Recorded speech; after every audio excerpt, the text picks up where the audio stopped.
Bonjour à tous, j'espère que vous allez bien. Je voulais vous remercier également pour toutes les informations que l'on reçoit. Elles sont juste énormissimes, elles sont précieuses, mais malheureusement, on est encore une toute petite équipe, et on a du mal à gérer tout ça. Et là, on a reçu en fait deux personnes.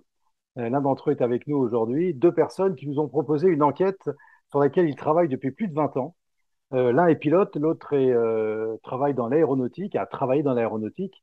Et Luc, tu es avec moi. Donc, Luc est pilote. Ça fait plus de 20 ans, 25 ans qu'il se passionne pour le ciel, pour deux raisons, parce qu'il est pilote, et surtout, c'est qu'il voit dans le ciel des choses bizarres. Vous savez, ces fameuses traînées blanches que les journalistes assimilent, enfin, que les journalistes pensent que c'est juste de la vapeur d'eau, et que toutes les personnes qui remettraient en cause ces vapeurs d'eau, qui parleraient de chemtrails ou d'épandage, sont aussitôt traités de complotistes. Vous savez, le mot qui arrange tout le monde, qui permet de fermer la gueule à tout le monde et qui surtout est le dernier argument et l'argument de ceux qui n'en ont pas. Eh bien aujourd'hui, pour avoir vu le dossier que m'ont présenté Luc et son ami, c'est juste un dossier qui est énormissime, avec toutes les preuves à l'appui, avec des huissiers de justice, des constats de huissiers, avec des analyses.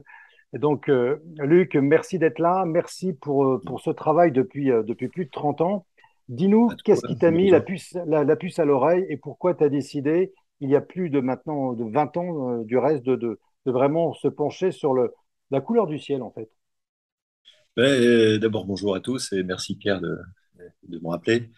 Pour que l'on en parle, effectivement, depuis, j'ai 57 ans, depuis l'âge de 14 ans, je regarde le ciel, puisque c'est là que j'ai commencé à faire du planeur, pour ensuite en faire, non pas du planeur, mais de l'hélico, mon métier. Alors, je suis pas un pilote de haut vol, en hélico, on vole assez bas.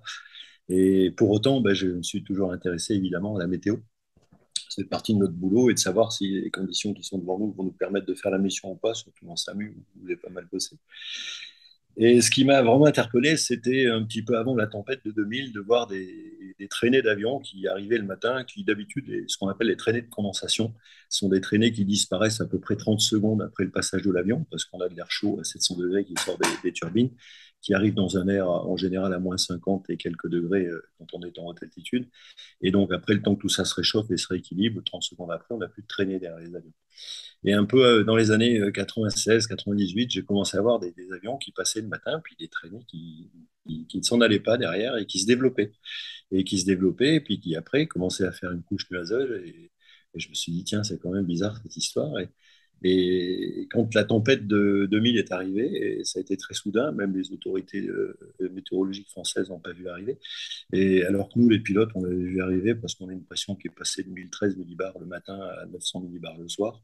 Donc on a vraiment compris rapidement qu'on allait prendre quelque chose d'épouvantable sur la tête, ce qu'on a pris d'ailleurs. Et ensuite, j'ai commencé à m'intéresser à ce qu'on appelle la géo-ingénierie, c'est-à-dire des brevets qui sont détenus par des gens dont un qui fabriquait des ordinateurs et des virus et qui nous vendait des antivirus. Je ne donnerai pas de nom, évidemment.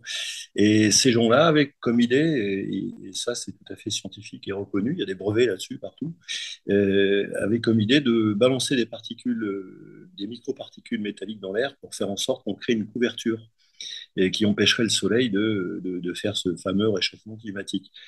Sauf que quand on habite en montagne ou autre, on sait tous que quand le ciel est couvert, les températures sont chaudes et quand le ciel n'est pas couvert, quand il n'y a pas de couverture, c'est comme au plumard, si tu n'as pas de couverture, tu te cailles et si tu mets une couverture, tu te réchauffes. Et donc le fait de créer une couverture, quelque part, on crée un réchauffement climatique. Et c'est un petit peu ce but de la géo-ingénierie, alors que les gens fassent leurs recherches, hein, puisque tout le monde peut y accéder sur Internet, vous tapez un géo-ingénierie, vous regardez qui sont les gens qui détiennent tous ces brevets. Et tout ça est parti de là. Et alors après, on a fini par se rendre compte, quand on est très attentif à ça, c'est pas compliqué pour les gens de regarder. Vous regardez le ciel, quand vous voyez un avion dont la traînée disparaît au bout de 30 secondes, c'est une traînée normale. Et quand vous voyez un avion dont la traînée se développe après son passage, très souvent, ces traînées-là sont orientées nord-sud ou est-ouest. Ça fait comme un quadrillage. Et on a l'impression d'avoir des grillages de la prison au-dessus de notre tête tous les jours, quand on y fait gaffe. Et alors, ce qui est important, c'est qu'avant le Covid, on a eu des épisodes épouvantables de 3 semaines où c'était les uns derrière les autres, les avions. Donc après ça, évidemment, tout le monde toussait. Mon chien toussait, mes chats toussaient, le cheval toussait, les biquettes du paysan d'à côté toussaient, les vaches aussi. Et les gens toussent aussi quand on a ces épisodes-là. Alors les gens se disent, tiens, je suis devenu allergique, je suis devenu asthmatique. Et on se dit que c'est bizarre. Chaque fois que ces avions passent, Après, les gens ont du mal à respirer. Et on se rend compte surtout que, bah, comme encore, c'est pas très longtemps, ou encore il y a quelques jours, on a vu beaucoup de ces traînées, et dans les jours qui viennent, qui suivent, on a un phénomène climatique extrêmement violent. On en a eu un hier qui est passé sur le centre de la France, un cunam, la cellule partait de Carcassonne et montait jusqu'à Auxerre. Et ça, c'est pas des phénomènes naturels du tout. Donc, effectivement, aux États-Unis, il y a eu beaucoup de conférences qui ont été faites, hein, par plein de pilotes de ligne, des gens qui volent beaucoup plus haut que moi, qui ont dit non, non, ça n'a jamais vu ça, des vieux pilotes qui disent c'est quoi ces conneries. Et puis, il y a des gens qui ont étayé parce qu'on retrouve des particules de métaux qui n'existent pas autrement sur la planète que sous forme minière, et que ce soit le barium, que ce soit l'aluminium et autres, on trouve dans des mines, on est obligé de l'extraire pour l'exploiter. Et là, on se rend compte que partout sur la planète où on va gratter les sols et analyser les sols, eh ben, il y en a partout, en petite quantité, mais il y en a partout sur tous les sols. Alors, Donc, on a lieu de penser qu'il y a des choses comme ça qui nous sont jetées sur la tête. on va pas révéler l'enquête parce que vraiment, vous avez fait Oui, un travail de dingue. Je peux vous l'assurer, j'ai regardé ce dossier, les analyses, tout a été fait avec des constats d'huissier. C'est juste hallucinant. Moi, ce qui est bien, c'est qu'avec cette fameuse Covid, eh ben, j'ai découvert plein de choses. Hein. J'ignorais pas mal de choses oui, sur. puis on Donc, a eu le temps de regarder, effectivement, dès qu'il y a eu le Covid, on a été confinés, on a tous pris 2 mois fermes, alors qu'on était innocents. Mais par contre, pendant ces 2 mois fermes, le ciel est absolument bleu. Il n'y avait plus de traînées, il n'y avait plus d'avions, il y avait plus, puis les gens ne toussaient pas. On se dit, tiens, c'est bizarre.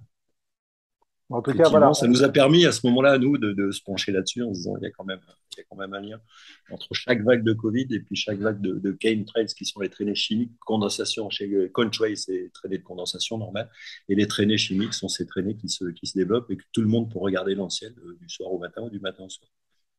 Parce En que tout ça se cas, fait aussi la nuit, ça se fait encore moins. En tout cas, vous allez avoir des images époustouflantes. Moi, je vous donne rendez-vous à tous. Je pense dans 2 mois, on aura fini, on aura terminé le montage que vous avez en partie tourné. On vous a bientôt, on vous épaule actuellement pour faire le montage des images que vous avez tournées. Elles sont juste hallucinantes. Donc, un immense merci, Luc. Et voilà, juste pour vous dire, pour vous redonner un petit peu le sens de Citizen Light, c'est vraiment une agence avec des informations citoyennes, faites par les citoyens pour les citoyens. Et nous, on est juste en back-office, en quelque sorte, pour vous aider un petit peu à construire les sujets, à vérifier les informations. Donc, un immense merci à tous. Et vraiment, Luc, immense merci pour ce travail qui est juste colossal et qu'on a hâte vraiment de monter. Je pense que le sujet sera en partie terminé fin octobre, début novembre. Voilà. Donc, merci à tous. Et en tout Merci cas, Pierre, et merci à tous, et et, soyons solidaires, et voilà, que ça te soyons recevra. solidaires. Et puis, amusez-vous à regarder le ciel. C'est vrai que maintenant, depuis avoir un peu été alerté avec toutes ces informations, bah, je regarde le ciel d'une façon différente et je suis un peu agacé. Pour pas te le dire, je suis même beaucoup, beaucoup agacé parce que ça, on peut refuser éventuellement une piqûre, mais on peut pas refuser ce qui tombe de là-haut. Pour les gens, Pierre, avant de finir, pour les gens qui doutent quelque peu, et il y a des gens chez eux qui ont une caméra qui regardent dehors là, pour surveiller un peu s'il n'y a pas des cambriolages ou autre. Et souvent, les caméras voient le ciel, et puis les gens peuvent revenir d'heure par heure sur ce qui se passe dans le ciel. Eh ben, que les gens regardent ce qui s'est passé au-dessus de leur tête en passant une image de leur caméra toutes les heures, et analysent un peu ce que chaque traînée d'avion a fait derrière en fin de journée. Ils auront une idée. C'est chez eux, c'est leurs images. Tout est Allez-y dedans. et puis filmez et vous nous les envoyez. Allez, à bientôt. En tout cas, ça sera notre prochaine enquête. Là, je Salut à pense que ce sera même la première enquête de Citizen Light, donc faite par un pilote et un ancien salarié de l'aéronautique. Voilà, je vous en dis pas plus. Je vous embrasse et je vous dis à bientôt.